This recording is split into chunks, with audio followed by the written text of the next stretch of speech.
Cuando nosotros hablamos de cinética química, la cinética va a estar relacionada con dos puntos importantes. Uno es la velocidad de una reacción química y dos, el mecanismo de una reacción química. ¿Ya? Cuando hablamos de velocidad de una reacción química, estamos diciendo cuán rápido o cuán lenta es una reacción. Simple, ¿cierto? Y cuando hablamos de mecanismo de una reacción química, estamos hablando de la forma de cómo justificar la ocurrencia de una reacción química. La cinética química, si bien es cierto, es un campo muy amplio de la química, también es un campo muy limitado, ¿ya? Porque la cinética química únicamente me va a decir en cuánto tiempo va a ocurrir una reacción, pero no si la reacción es espontánea o no espontánea, ¿correcto? Por ejemplo, la termodinámica, ¿ya? La termodinámica, que me habla de la espontaneidad de las reacciones químicas, me dice que el diamante en algún momento se va a convertir en ese carbón feo, tipo grafito, que nosotros conocemos. ¿Por qué? Porque la termodinámica justifica que eso va a pasar. O sea, la termodinámica te dice, sí, es posible que el diamante se convierta en grafito. Profe, entonces va a pasar de que si yo tengo mi piedra preciosa llamada diamante, en algún momento se va a convertir en ese carboncito feo grafito. Sí, sí va a pasar. Entonces, ¿por qué es una piedra preciosa? Pues no debes preocuparte. Porque si bien es cierto la termodinámica te dice que eso va a ocurrir, no te lo dice en cuánto tiempo, ¿no? La cinética química te dice, sí, sí, eso va a pasar, pero va a pasar dentro de millones de años. O sea que despreocúpate si tú tienes esa piedra preciosa, ¿ya? La cinética no me habla de espontaneidad de la reacción. Y me habla de espontaneidad de la reacción va a ser la termodinámica. ¿Llevas termodinámica a nivel preuniversitario? No, eso lo vas a ver en la universidad y solo si llevas carreras que están relacionadas con, por ejemplo, ingeniería. En ese caso vas a ver termodinámica. Pero si es que no, no, ¿ya? Pero cinética química sí, y cinética química tienes que manejarlo porque es el punto de partida para hablar del equilibrio químico. La cinética química me va a hablar, como te decía, de dos puntos. Uno, la velocidad con la que ocurre una reacción y los mecanismos de una reacción química. ¿Ya? ¿Qué factores alteran la velocidad de una reacción química? Los factores que alteran, afectan la velocidad de una reacción química son, primero, la naturaleza de los reactivos, donde se incluye, por ejemplo, su estado físico, ¿no? O, por ejemplo, el grado de división. Siempre las reacciones en fase gaseosa son más rápidas que en fase líquida y más rápidas que en fase sólida. Siempre. Reacciones en fase gaseosa son más rápidas que en fase líquida y más rápidas que en fase sólida. ¿Ya? Por ejemplo, si es que tú tienes un recipiente, ¿ya? Y aquí agregaste gasolina e inmediatamente la enciendes, ¿qué es lo que va a ocurrir? Va a ocurrir de que si tú la enciendes vas a ver una llama de color azul bastante simpática de la gasolina. Pero si te pusiste nervioso y no lograste encender el palito de fósforo o el encendedor y generaste o le diste tiempo a que la gasolina se evapore y genere un vapor por encima del líquido, ni siquiera te vas a acercar a la superficie del líquido y esto va como que a explotar. ¿Por qué? Porque las reacciones en fase gaseosa siempre son más rápidas que en fase líquida o que en fase sólida. Naturaleza de los reactivos, por ejemplo, su estado físico. ¿Ya? El grado de división también influye. Por ejemplo, si yo quiero quemar una madera, ¿ya? ¿Qué me conviene? ¿Quemarla como madera gruesa o cortarla en pedacitos y tratar de quemar? ¿Qué crees que es más fácil? ¿Quemarla como un solo material o cortarla en pedacitos y tratar de quemarla? ¿Cómo sería más fácil? En pedazos, claro, llevarla en pedazos. Lo mismo ocurre cuando tú quieres preparar de repente una parrilla, ¿no? Si tú quieres preparar una parrilla, lo que haces es no utilizar un carbón enorme porque se va a demorar en encenderse, ¿ya? Lo que tú haces es utilizar de repente carbones pequeños, carbones medianos y ellos se van a encender mucho más rápido, ¿no? Entonces, el grado de división influye. Cuanto más dividida esté la materia, más rápido ocurre una reacción química. Por esa razón es que las sustancias a nivel iónico, atómico o molecular reaccionan muy rápidamente, ¿ya? Otro criterio para la reacción química, para su velocidad, es la concentración de los reactivos, ¿ya? Por ejemplo, si yo quiero que este palito de fósforo permanezca encendido, ¿de qué depende? ¿Qué debe haber para que este palito de fósforo permanezca encendido? ¿Qué debe haber en el aire para que el palito de fósforo permanezca encendido?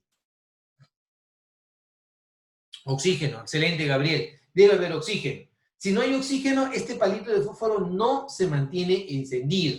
Y te pregunto, ¿qué pasaría si el ambiente en donde está encendido este palito de fósforo fuera oxígeno puro? ¿Qué es lo que verías? Si el ambiente fuera oxígeno puro, ¿qué es lo que verías?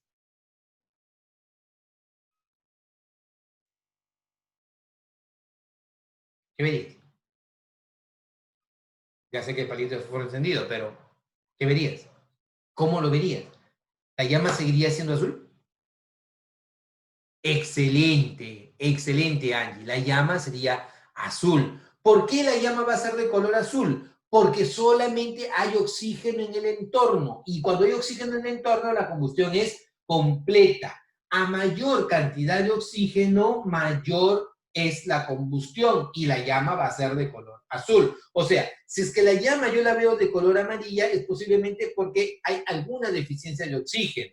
O si hay oxígeno, es consumido solamente en este entorno. Mira, si tú te das cuenta, aquí la llama es de color azul. ¿Por qué? Porque se está consumiendo todo el oxígeno y cuando ya no hay mucho oxígeno, la llama se torna de color amarilla, ¿correcto? Entonces la concentración de los reactivos me habla mucho de la velocidad con la que ocurre una reacción. El otro factor del que depende la reacción química es la temperatura, ¿ya?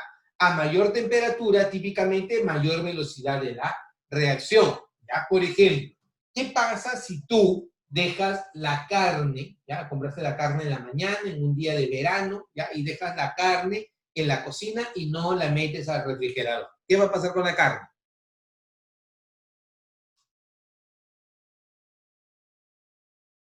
¿Qué pasa con la carne? Claro, se malogra, pues. ¿Por qué se malogra? Porque el efecto de la temperatura hace que la velocidad de descomposición sea mayor. Peor si estás en un día de verano, la carne se va a descomponer en el mismo día, ¿no? Entonces, para evitar eso, ¿qué es lo que haces? Para evitar eso, ¿qué haces? Claro, le pones sal o la metes en la refrigeradora, ¿ya? Bueno, suponiendo que la metes en la refrigeradora, pregunta, en la refrigeradora tu carne nunca se va a malograr, ¿verdad? Siempre va a ser así, igualita intacta. Nunca se malogra tu carne en la refrigeradora. ¿O sí se malogra? ¿Ah? Sí, se malogra, ¿correcto? Pero tarda mucho más en que ocurran las reacciones de descomposición. ¿Por qué? Porque la temperatura es muy baja, ¿correcto? Entonces, cuanto mayor sea la temperatura, mayor la velocidad de la reacción. Menor temperatura, menor velocidad de reacción. Y el último parámetro que vimos nosotros cuando hicimos reacción química eran los catalizadores. Los catalizadores también ayudan a que ocurra una reacción química, más rápido o más lento, pero ayudan a que ocurra la reacción química. Eso lo vamos a ver con más detalle el día de hoy, ¿ya? Cuando nosotros tenemos una reacción química, siempre, la máxima velocidad de la reacción es al inicio de la reacción. Y después, poco a poco, la reacción va disminuyendo en velocidad, ¿ya? Hasta que va a llegar un momento en que alcanza el equilibrio químico. Es lo que tú ves acá. El palito de fósforo, cuando se enciende, la reacción se da bastante rápida, pero poco a poco el fuego se va extinguiendo, ¿verdad? ¿Por qué razón? Porque siempre la velocidad de reacción es más rápida al inicio y de conforme va llegando al equilibrio, esta velocidad disminuye. Por ejemplo, aquí tenía solamente reactivo. En este tiempo de 20 segundos, ahora voy a tener algo más de producto. Y en este tiempo voy a tener algo más de producto. Hay que tener en cuenta lo siguiente, que los reactivos se consumen y los productos se forman. Por lo tanto, la concentración de los reactivos disminuye o se hace menor y la concentración de los productos aumenta o se hace mayor. ¿Correcto? Entonces, esto es al inicio de la cinética. ¿Ya? La velocidad de la reacción se expresa de esta manera. Vas a decir, velocidad de la reacción es igual a ¿qué? Al cambio en la concentración, ¿ya?, de la sustancia con respecto al tiempo. Cambio en la concentración con respecto al tiempo, ¿ya? Y este cambio de la concentración es la concentración final menos la concentración inicial, porque te acuerdas de que un delta siempre es final menos inicial. O sea, la concentración de A final menos la concentración de A inicial. Pero, importante, este numerito, el de acá, ¿ya?, este numerito, va a depender su signo de si A es un producto o si A es un reactivo. Si A es un producto, ¿ya?, significa que conforme va pasando el tiempo se genera más producto. O sea, la concentración de A al final es mayor que al inicio. Entonces, ¿qué significa? Significa que este número va a ser positivo, no hay problema. Pero si A es un reactivo, el reactivo se consume. Si se consume, significa que su concentración final es menor que la inicial. Y si este número es más pequeñito que este número, la diferencia que te da, si este número es más pequeñito que este número, la diferencia que te da, ¿posi o nega? Claro, te da negativo. Y si esto es negativo, necesito yo agregarle el signo negativo. ¿Para qué? Para que se vuelva positivo. Porque nunca la velocidad es negativa. Siempre la velocidad es positiva. Entonces, si es que esto de acá, el delta, me sale negativo, debo agregar un negativo adelante para que me salga positivo. Delta t es la variación del tiempo, ¿ya? Y A es el coeficiente estequiométrico de la reacción, ¿ya? ¿Qué significa esto? Por ejemplo, si yo tengo A que reacciona con B para darme C y D, la velocidad de la reacción sería velocidad de A, velocidad de B, velocidad de C y velocidad de D. Pero estas velocidades son proporcionales a los coeficientes estequiométricos. ¿Qué te quiero decir con esto? Por ejemplo, si el nitrógeno se combina con el hidrógeno para darme amoníaco, la velocidad del nitrógeno es A1, como la velocidad del hidrógeno es A3 y como la velocidad del amoníaco es A2, porque están en la misma relación estequiométrica. Si de él veo que se consume 1, más bien de él se va a consumir 3, porque está en la relación de 1 a 3. O sea, él se consume 3 veces más rápido que lo de acá. Por eso las velocidades siempre están en esa proporción. Continuando, ¿ya?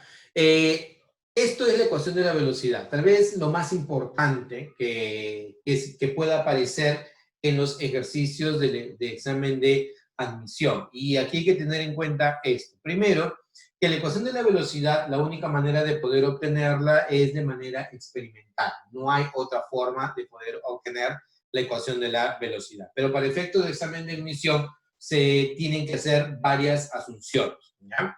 La ecuación de la velocidad es la manera como tú expresas la velocidad de una reacción química en función de la concentración solo de los reactivos en fase gaseosa, ¿ya? Ojo, muy importante. La velocidad de la reacción se expresa en función de los reactivos en fase gaseosa. Y esto es típico del examen de admisión, ¿sí? El examen de admisión San Marcos, el examen de admisión que haya velocidad de reacción solamente es en función de reactivos en fase gaseosa, ¿ya? Entonces, si nosotros, por ejemplo, tenemos esta reacción, ¿ya?, en donde A y B te van a formar productos, ¿ya? No es casualidad de que A y B solamente estén mostrados como reactivos y los productos no estén mostrados, y que A y B están mostrados como si fueran gases, ¿ya? La velocidad de la reacción va a ser una constante que se llama constante específica de velocidad, multiplicada por la concentración de los reactivos elevado a un coeficiente estequiométrico. A un coeficiente, a un exponente, perdón. Y este exponente solo puede ser hallado de manera experimental, no puede ser hallado de otra manera, ¿ya? X me representa el orden de la reacción respecto a la sustancia A, y Y me representa el orden de reacción respecto a la sustancia B. El orden global de la reacción es X más Y. K es la constante específica de velocidad y su valor depende de la temperatura y de la presencia de un catalizador, ¿ya? Ahora, esto es de la manera real, ¿ya? Por ejemplo, si que tú a la universidad entras a alguna carrera que tenga que ver con química, posiblemente vas a llevar un curso dentro de la carrera que se va a llamar Cinética Química y Diseño de Reactores, ¿ya? Y para diseñar los reactores químicos, tú primero tienes que tener la ecuación de la velocidad. Y para tener la ecuación de la velocidad, tienes que aplicar datos experimentales. Es muy, muy bonito ese curso. Pero nosotros no tenemos, ¿no?, ni el tiempo, ni toda la base teórica, ni la matemática para llegar a ello. Entonces, para efectos de examen de admisión, lo que se tiene que hacer es conocer los fundamentos. Entonces, por esa razón, se considera una idealidad. ¿Y cuál es la idealidad? Estos exponentes que en la vida real se hallan de manera experimental, tú los puedas obtener como los coeficientes de la ecuación balanceada. ¿Eso qué quiere decir? Que si aquí es A, yo coloco como exponente A. Si aquí es B, tú colocas como exponente B. Entonces significa que el orden de la reacción de A y de B van a ser estos exponentes. Y el orden global es la suma, ¿ya? Solamente hablando de reactivos en fase gaseosa, ¿ya? Por ejemplo, imagínate que nosotros tengamos un caso real, ¿ya? El óxido nítrico con el hidrógeno me da nitrógeno con agua, ¿ya? Si yo quiero expresar de manera ideal, ¿ya?, de manera ideal para el examen de admisión, ¿cuál es la ecuación de la velocidad que hay acá? Yo diría, mira, la velocidad de la reacción es igual a una constante por la concentración del óxido nítrico y la concentración del hidrógeno, ambos elevados al cuadrado. Eso sería en la vida ideal, en el mundo ideal, ¿ya? Pero en el mundo real tú vas a tener una tabla de datos, ¿ya? Y estos datos se hallan experimentalmente. Entonces tú dices, en el experimento 1, esta es la concentración del óxido nítrico, esta es la concentración del hidrógeno y esta es la rapidez inicial para el experimento 1. Para el experimento 2, concentración del óxido nítrico, concentración de él y la velocidad inicial. Y para el experimento 3, igual, concentración del óxido nítrico, concentración del hidrógeno y la rapidez inicial. ¿Qué vas a hacer? Bueno, tú le dices, la velocidad va a ser una constante específica de velocidad por la concentración del óxido nítrico, que es esto, elevado a un exponente. En el mundo ideal, esto sería 2, que es este 2 de acá. Y en el mundo ideal, esto también sería 2, que es este 2 de acá. Puede ser que nos dé el mismo valor numérico, como puede ser que nos dé diferente. Eso es lo que vamos a averiguar. Estos números de acá, X y Y, puede ser un número entero, un número fraccionario, puede ser positivo, puede ser negativo o puede ser cero. No hay restricción, ¿ya? Entonces, tú vas a trabajar los 3 experimentos y vas a decir, la velocidad de la reacción, que en este caso es 1,25 por 10 a la menos 25, es la constante de la velocidad multiplicada por la concentración de él, que es 5 por 10 a la menos 3 elevado a la X, y la concentración de él, que es 2 por 10 a la menos 3 elevado a la Y. Y así reemplazas, ¿ya? Mira, esto es este número de acá.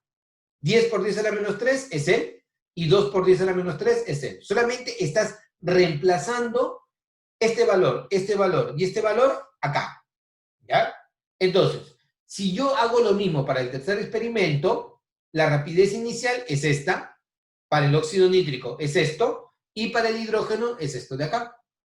Entonces, como tienes 3 experimentos, con estos 3 experimentos tú vas a hallar el valor de X y Y, ¿ya? ¿Cómo hacemos esto? Bueno, me convendría, mira, si tú te das cuenta, él con él son iguales, ¿no? Entonces, si yo relaciono esto con esto, de alguna manera, él con él se van. Y mi única variable aquí va a ser X. ¿Por qué? Porque cuando yo haga esto, este número de arriba con este número de abajo se van, las constantes se van, y te va a quedar que él es a esto, ¿ya? Cuando haces ello, te va a quedar que 2 a la X es igual a 4. Chicos, y si 2 a la X es igual a 4, ¿qué valor debería tomar X para que eso me dé 4? ¿Qué valor toma X? ¿Qué valor toma X?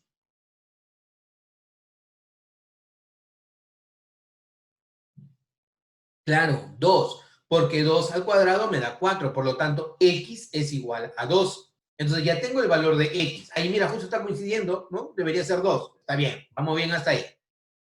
Lo siguiente, me doy cuenta que él y él son iguales. Entonces puedo relacionar 2 con 3. Si relaciono 2 con 3, ¿qué va a ocurrir? Este número de acá con este número de acá se va. Este número de acá con este número de acá se va. Y te va a quedar Y como única variable. Por lo tanto, 2 a la Y es igual a 2. Si 2 a la Y es igual a 2, te pregunto, Y, ¿qué valor debe tomar?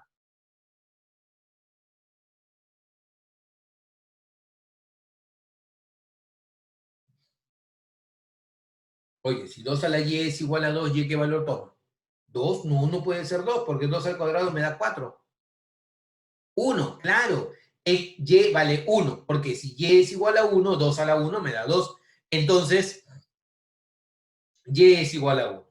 Si Y es igual a 1, entonces diremos que la velocidad de la reacción será la constante por la concentración del óxido nítrico, que es esto, elevado al cuadrado, y la concentración del hidrógeno elevado a la unidad. Entonces, esta sería tu ecuación de la velocidad con datos reales. ¿Ya? Pero en la idealidad, tú vas a considerar que las reacciones son reacciones elementales, o sea, reacciones que ocurren en un solo paso. Y su velocidad va a ser similar a los coeficientes estequiométricos. O sea, mientras a ti no te digan lo contrario, todas las reacciones son elementales. Entonces, la velocidad de la reacción sería E elevado al cuadrado, E elevado a la unidad. Y lo puedo considerar porque tanto él como él son gases. ¿Cuál es el orden de la reacción del óxido nítrico? 2. ¿Cuál es el orden de reacción del hidrógeno? 2. ¿Cuál es el orden global de la reacción? 4. ¿Ya? Si tengo esta reacción, carbono más oxígeno me da monóxido de carbono. La velocidad de la reacción es una constante por la concentración del oxígeno. Profe, pero el carbono también está acá y es un reactivo. Sí, pero ¿en qué fase se encuentra? Se encuentra como sólido, y a los sólidos no se les considera, solamente a los gases. Por lo tanto, la velocidad es una constante por la concentración del oxígeno. ¿Cuál es el orden de la reacción respecto al oxígeno? 1. ¿Cuál es el orden global de la reacción? 1, porque no hay más. ¿No? Y si yo tuviera, por ejemplo, esto es clásico del examen de admisión Callao o examen de admisión San Marcos. ¿Ya? Te lo ponen siempre, siempre, siempre va a aparecer. ¿Ya? Velocidad de reacción para él. Un alumno común y silvestre lo que hace es, esto es igual a una constante por la concentración del oxígeno elevado al cubo. ¿Por qué? Porque el oxígeno es un gas y acá como es un 3 le pongo al cubo. Chévere, se acabó. Y te ponen la clave esa todavía. Tú marcas, te contramataste, no logras el problema. ¿Podemos considerar al oxígeno aquí, sí o no? ¿Podemos considerar el oxígeno para la velocidad, sí o no? ¿Por qué no? ¿Por qué no lo podemos considerar el oxígeno?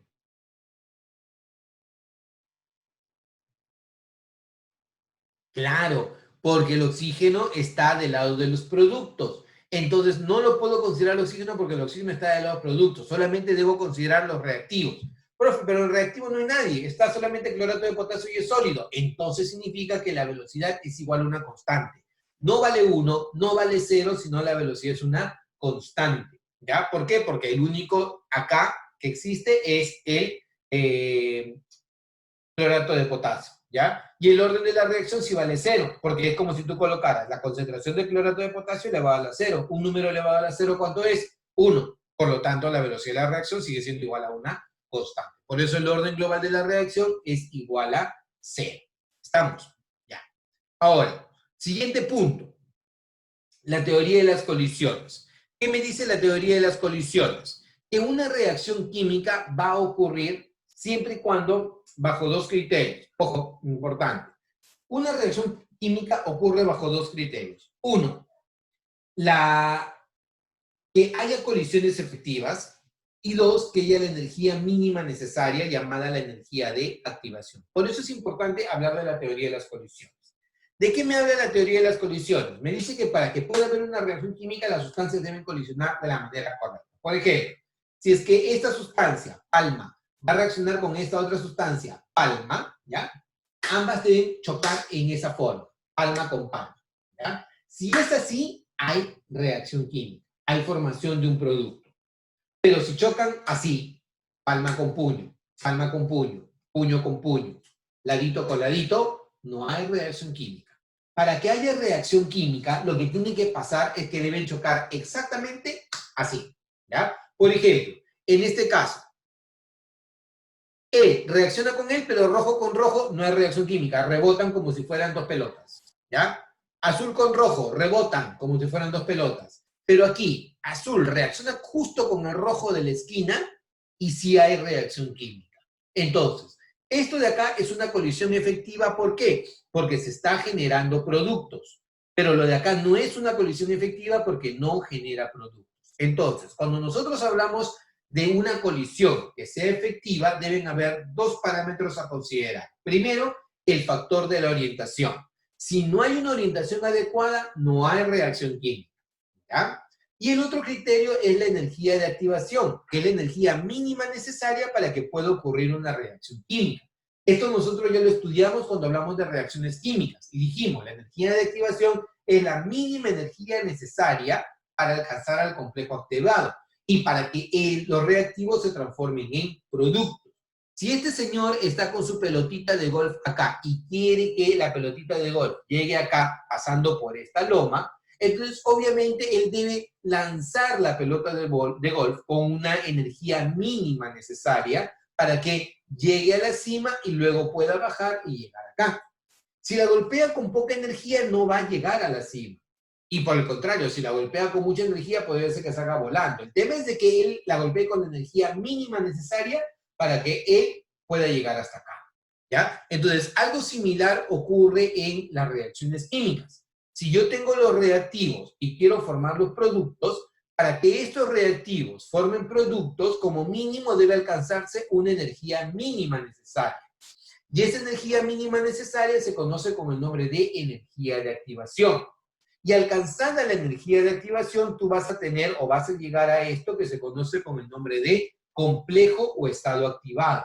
Es un estado de transición entre reactivos y productos. Aquí hay una pelea. Los reactivos están rompiendo sus enlaces y los reactivos con los productos están formando sus enlaces. Entonces existe algo así como una guerra interna entre romper enlaces en los reactivos y formar enlaces para formar productos.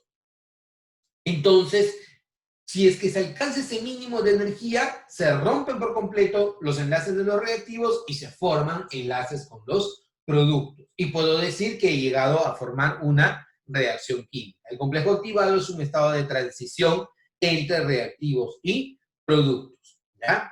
Ahora, ¿qué es un mecanismo de reacción?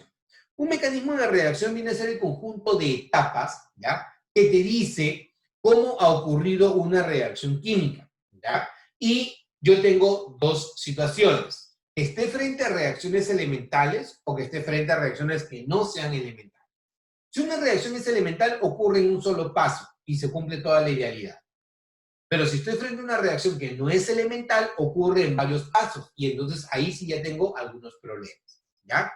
Una reacción elemental, por ejemplo, acá, esta sustancia ha formado esta sustancia. Profe, lo mismo. No, fíjate que acá el nitrógeno está de este lado y acá el nitrógeno está en el extremo. Han intercambiado una posición. Este es un proceso que ocurre en un solo paso. Por eso es una reacción elemental. Este proceso es un proceso en un solo paso. Por eso es una reacción elemental. ¿Ya?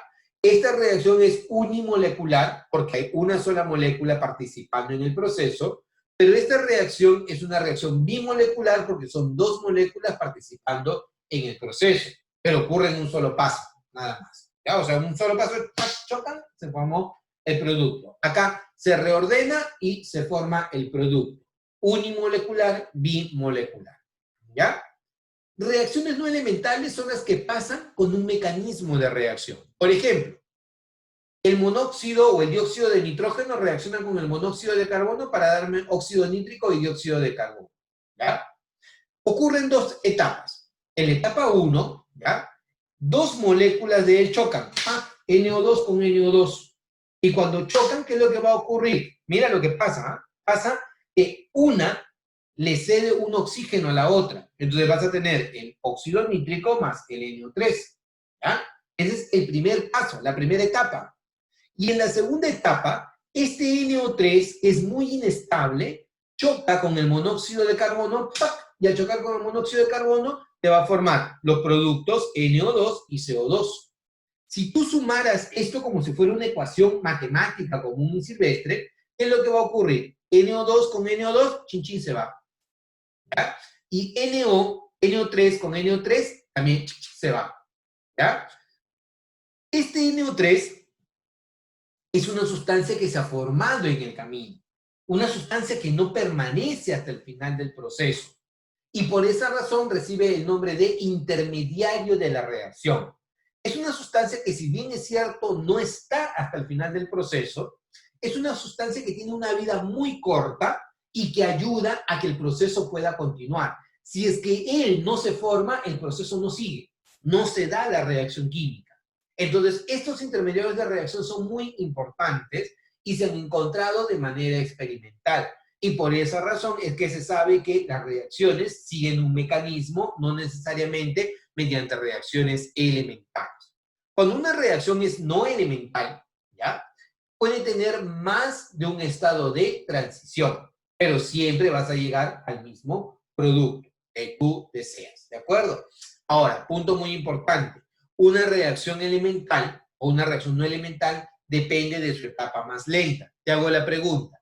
En una carrera, y eso ya te lo pregunté creo la semana pasada, o la antepasada, o en algún momento, en una carrera de 100 metros planos, en una carrera de 100 metros planos, ¿cuándo termina la carrera? ¿Cuando llega el primer participante o cuando llega el último participante? En una carrera de 100 metros planos. ¿Cuándo termina la carrera? ¿Cuando llega el primero o cuando llega el último? Excelente, chicos. Cuando llega el último participante. O sea, yo puedo decir, la carrera terminó cuando llega el último participante. Yo puedo decir, la reacción química terminó cuando la etapa más lenta se ha cumplido. O sea, la reacción química no acaba cuando la etapa más rápida se forma o cuando la etapa más rápida ocurre. No, la reacción química acaba cuando la etapa más lenta termina, ¿ya? Por lo tanto, la velocidad de la reacción va a depender mucho de la etapa más lenta. Profe, no entiendo. Mira, entiéndelo de esta manera. La velocidad de la reacción vale una constante por la concentración del monóxido elevado al cuadrado, ¿ya? Profe, pero acá dice que es dióxido de carbono y dice monóxido al cuadrado. Ah, acá debe ser algo así. Uy, ¿qué pasó?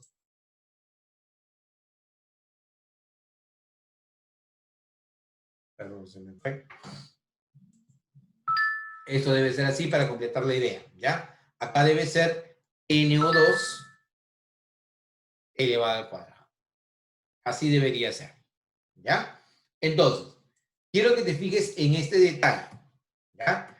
El detalle es que acá la velocidad de la reacción depende del dióxido de nitrógeno, ¿ya?, pero elevado al cuadrado, ¿ya? O sea, depende de la etapa más lenta. ¿Cuántas unidades de dióxido de carbono, de dióxido de nitrógeno veo aquí? 2. Por lo tanto, esto va a estar al cuadrado. Profe, ¿y eso sale así siempre? No. Esto es algo que ya se sabe de manera experimental. Nosotros tenemos que hacer los cálculos también de la misma manera, con la forma experimental, ¿ya? Ahora, esto únicamente te lo estoy mencionando para tu cultura general. No quiero que te complique la vida porque esto normalmente no viene en examen de admisión. Por lo menos en examen de admisión tipo San Marcos, Callao, no viene. Y en Uni tampoco ha venido de esa manera, ¿ya? Pero sí vienen en los seminarios de este pre-Uni o sí vienen como parte de su avance. Por esa razón debes conocer, ¿ya? Entonces, ahora, continuando, diremos, ¿qué son las reacciones catalíticas? Esto nosotros ya lo hemos revisado cuando hemos hablado acerca de reacciones químicas. Una reacción catalítica es una reacción que, como su nombre lo dice, tiene en su trabajo o en su proceso a un catalizador. ¿Y qué es un catalizador? Es una sustancia que modifica la energía de activación del proceso, ¿ya? Por ejemplo, si yo tengo que este proceso va por este camino azul, sin catalizador, ¿ya? Si el catalizador lo que hace es reducir la energía de activación, entonces el proceso, ¿cómo es? ¿Más rápido o más lento? Si el catalizador reduce la energía de activación, el proceso, ¿cómo es? ¿Más rápido o más lento? Más rápido, claro. ¿Por qué? Yo tendría que ir por este camino regular, pero como el catalizador está apoyando, lo que está haciendo el catalizador reduce la energía de activación y por lo tanto ya no vas a llegar o ya no vas a estar a la misma velocidad, sino vas a estar a una velocidad mayor. Un catalizador incrementa la energía de activación porque reduce la energía de activación. Y lo contrario ocurre con un inhibidor. Un inhibidor, más bien lo que hace es incrementar la energía de activación. Y al incrementar la energía de activación, la reacción se hace más lenta, ¿de acuerdo? Profe, ¿no es que siempre queremos que todo sea más rápido? No necesariamente. Porque si hay una reacción que es muy, muy violenta, tú quieres controlarla. Entonces, ¿cómo la controlas? La controlas con un inhibidor, ¿de acuerdo? Entonces, los inhibidores tienen esa estructura. Entonces, en principio, ¿qué es lo que hace un catalizador? Un catalizador lo que va a hacer es modificar la energía de activación para hacer que una reacción química sea más rápida o sea más lenta, ¿ya? Entonces, dicho eso, vamos ahora a trabajar los ejercicios de este tema.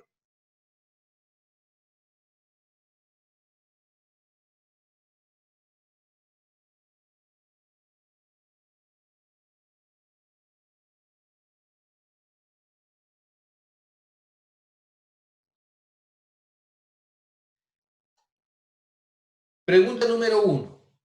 En la reacción que tienes acá, ¿ya? La concentración de A disminuye desde 0,57 hasta 0,55.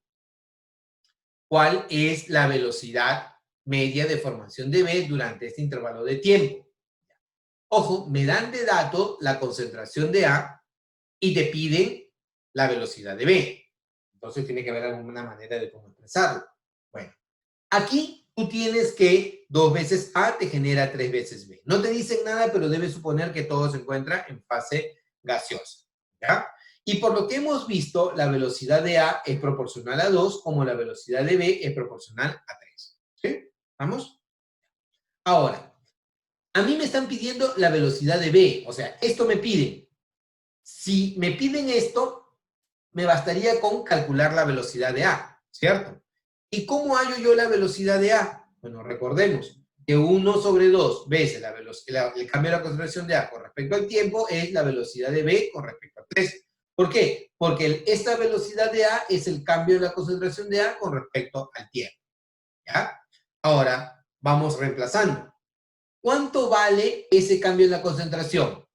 Final menos inicial. O sea, 0,55 menos 0,57. Cuando tú haces esto, te sale negativo. Y con el negativo de adelante te sale positivo. Profe, ¿por qué colocó negativo? Porque tú sabes que A es un reactivo. Y cuando A es un reactivo, tú colocas negativo adelante. ¿Por qué? Porque la idea es que la velocidad siempre sea un número positivo. Y eso lo divides entre la variación del tiempo. ¿Cuánto vale la variación del tiempo? 2,5 minutos. Pero a ti te dicen que lo expreses en segundos.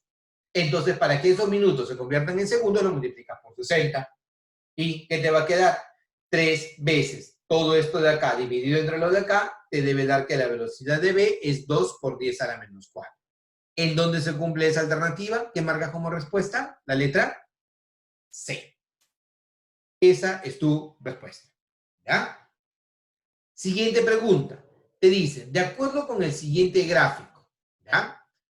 De perfil de reacción, responda verdadero o falso según corresponda. Primero, se trata de una reacción exotérmica. Al ojo, chicos, esto de acá, ¿es una reacción exotérmica, sí o no?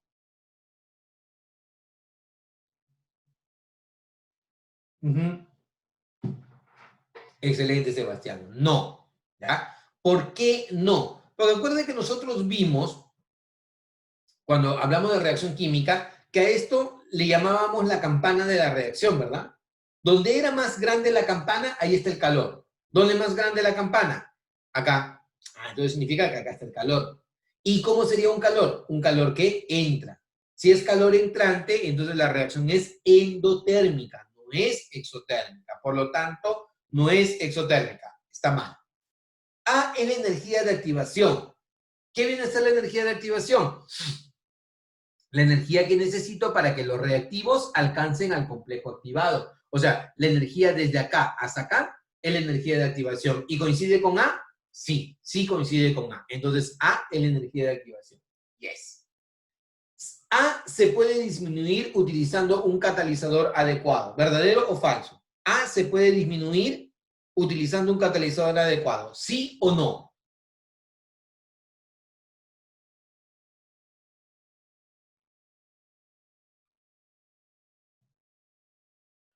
Sí, sí se puede disminuir. ¿Por qué? Porque si A es la energía de activación, significa que si yo utilizo un catalizador, puedo reducir la energía de activación y hacer que la velocidad sea mayor o menor.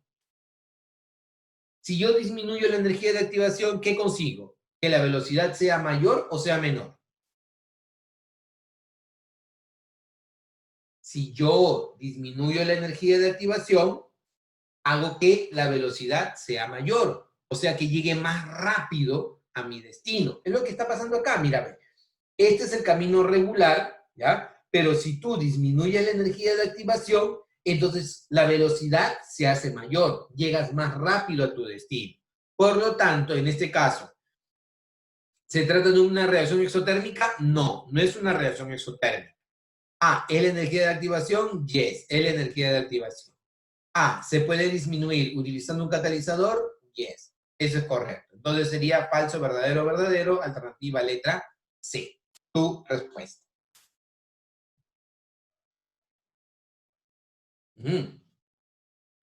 E dice, de acuerdo al siguiente perfil de la reacción, marque lo incorrecto. ¿Ya? Entonces, mira, tienes este perfil de acá. ¿Ya? Desde los reactivos hacia arriba se llama como energía de activación. Pero esta sería la energía de activación cuando yo voy de izquierda a derecha. Se llama energía de activación directa. Y si yo voy de derecha a izquierda, o sea, desde acá hasta acá, mi barrera energética es mayor, ¿verdad? O sea, si yo me quiero ir en este sentido, tengo que superar esta barrera energética. Pero si yo me quiero ir en el sentido contrario, entonces tengo que superar más barrera energética. Entonces, la energía de activación directa es esto menos esto, 32. Y la energía de activación inversa, o sea, yendo en el sentido inverso, sería esto menos esto, 114 menos 40, y te da 74. ¿Ya? ¿Cuánto vale? Te dice, la reacción libera 42 kilojoules. ¿Qué significa 42 kilojoules? El delta H de la reacción. Chicos, este proceso, ¿qué tipo de proceso es? ¿Endotérmico o exotérmico? Te creo.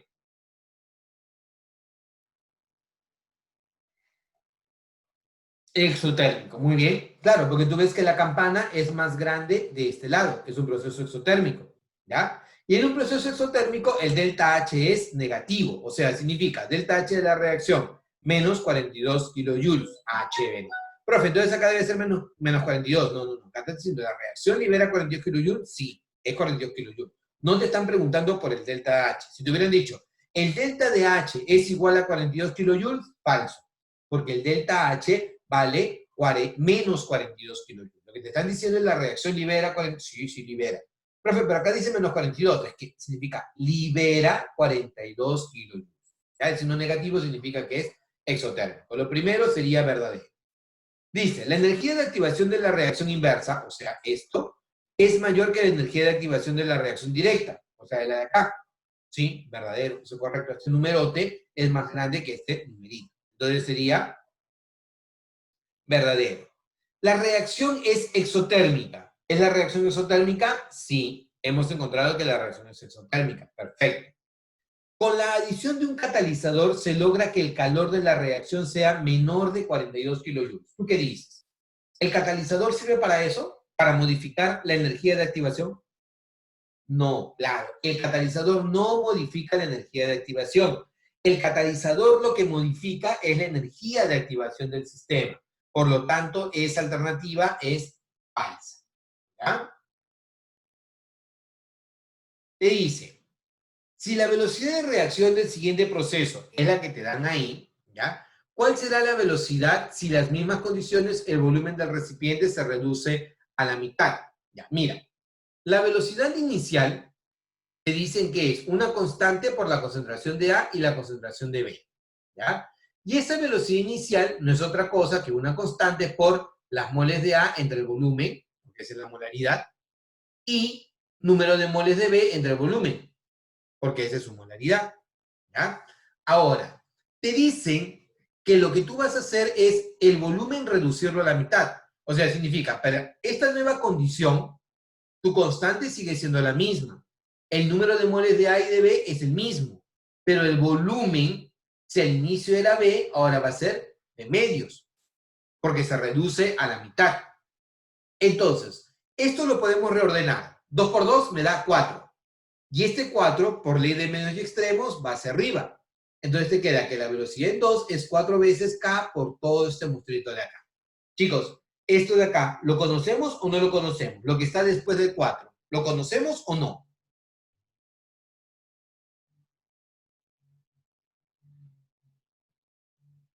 Claro, lo que está después del 4 es R1. Entonces, como es R1, significa que R2 es 4 veces R1. ¿Qué pasó con la velocidad? La velocidad es 4 veces la inicial. Entonces, alternativa, la letra E. ¿Ya? Listo, chicos. Exactito nos dio el tiempo para poder completar el tema del día de hoy. Entonces, ya estamos completamente al día. ¿Ya? La próxima semana tenemos equilibrio químico. Prohibido faltar, chicos.